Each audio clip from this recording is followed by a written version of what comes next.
أعوذ بالله من الشيطان الرجيم. بسم الله الرحمن الرحيم.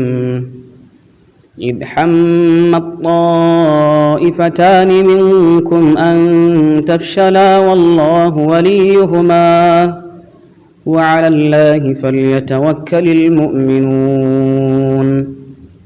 ولقد نصركم الله ببدر وأنتم أذلة فاتقوا الله لعلكم تشكرون.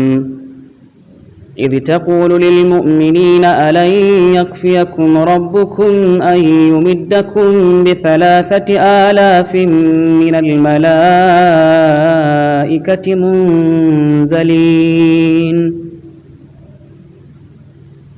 بلى إن تصبروا وتتقوا ويأتوكم من فورهم هذا يمددكم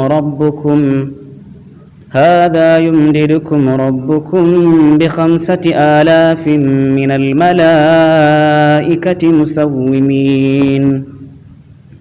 وما جعله الله إلا بشرى لكم ولتطمئن قلوبكم به وما النصر إلا من عند الله العزيز الحكيم.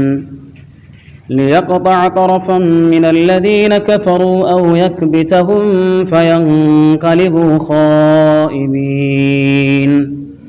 ليس لك من الأمر شيء أو يتوب عليهم أو يعذبهم فإنهم ظالمون.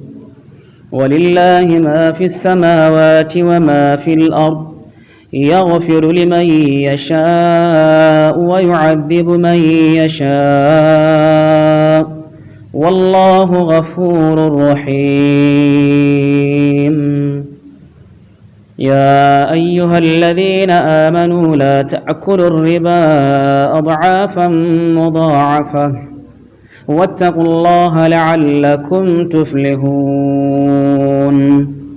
واتقوا النار التي أعدت للكافرين وأطيعوا الله والرسول لعلكم ترحمون. صدق الله العظيم. جزاكم الله خيرا باستماع هذا القراءة. أتمنى لكم الخير جميعا يا أيها المسلمون والمسلمات. بارك الله فيكم والسلام الله عليكم ورحمة الله وبركاته.